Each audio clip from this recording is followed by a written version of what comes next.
صلات حاجت مونږ خلک تپوس کوي صلات حاجت څه ته وایي او کله کیږي او کم ټایم کې کیږي.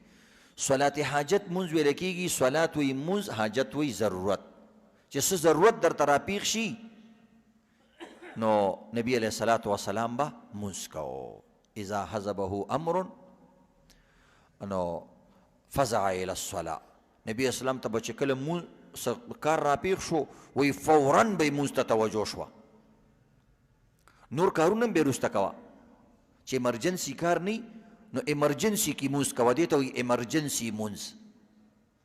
یعنی اچانک دی یو کار راپېښ شو اوس به څه کې نو مولوي صاحب به یا اوزګاري یا ونه ته دعا راته وکړه، مفتی صاحب به یا نمبر اوچتوي یا به نه اوچتوي.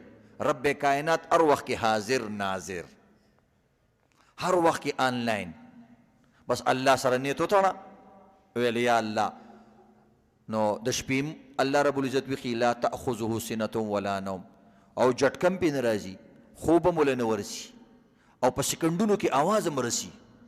بلکې ته چې ودرېږي الله ته پته چې دا به اوس دې کار ته ودرېږي، ستا د کار نه مخکې هغه ته پته چې دا به دلته ودرېږي، نو پته ولګي د تا ته مخکې نه الله رب العزت توجه وي. نو د دې وجې نه د دې لپاره صلات حاجت مونځ دي. صلات حاجت مونځ 2 رکعاته مونځ دي.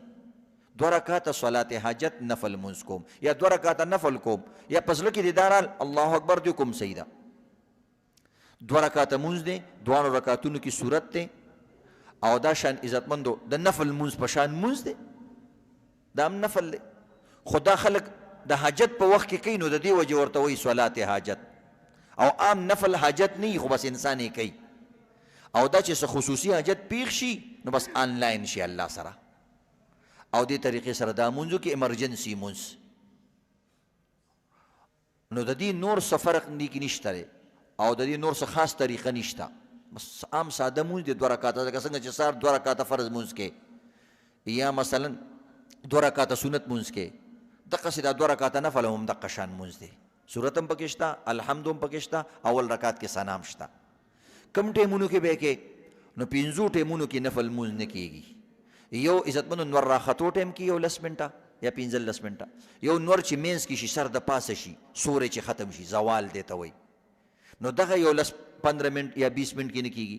او بیا چې کله نور ډوبېږي د مازدیګر نه بعد ماښام ته نږدې، دغه 10-15 منټ کې نه دي کول پکار. او 2 ټیمونه نور دی هغې کې نفل نه کېږي، یو د سهار مونځ نه مخکې وروستو چې څو پورې نور پوره نه راختې، او یو د مازدیګر مونځ نه بعد تر ماښامه پورې. دې 5 وختونو کې صلات حاجت، صلات تسبیح، نفلي مونځونه نه کېږي، قضا کېږي. نو دا عزتمندو صلات حاجت مونځ دی چې مونځ دې وکړو لاس به اوچت کې چې کومه دعا ووایم نو چې څه دپاره دې کړی مقه دعا ووایه که نه. بعضې کسان بیا دعاګانې په دغه کې وایي په کتاب کې، نه دعا یو دی دعا پړنا، یو دی دعا مانگنا، یو دی دعا غوښتل، یو دی دعا لوستل.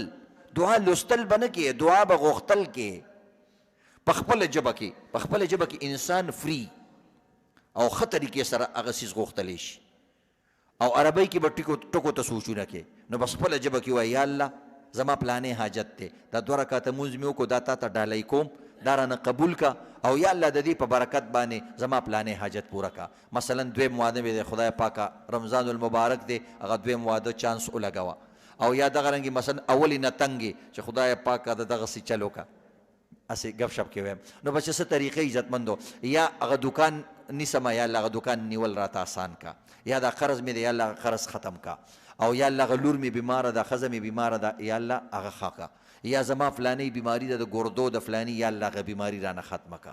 نو دا الله ته تا پهله ډالۍ پیش کړه. الله ته د څه شي ضرورت نشته، خو دا آداب الله پې خوشحالیږي. وایي زما بنده ګوره ما ته ډالۍ راوړله، ما ته څیز راوړلو. نو د دې مثال داسې دی لکه یو ماشوم چې یو وړوکی شان پاپړ یا یو ټافي پلار له ورکړي، نو دا پلار دا ټافي خوري نه د شوګر بیماري کله نا کله، خو دا زوی چې وله دا ټافي راوړي که نه وایي ډېر خوشحاله شي، نیسي او زما بچیا ته وخوره خیر دی، او نه پاپا ته واله او زما بچیا، نو هغه ټافي هم ترې والي، هغه بچی هم ښکل کي. نو دا پلار ته په دې ټافي هېڅ هم نه میلاویږي، خو خوشحالي ورته څومره. نو الله ته زمونږ په عبادت هېڅ هم نه میلاویږي، خو ته چې داسې ښه انداز کې الله مخې ته راشي ګوره دا نور څه کوي او داسې کوي.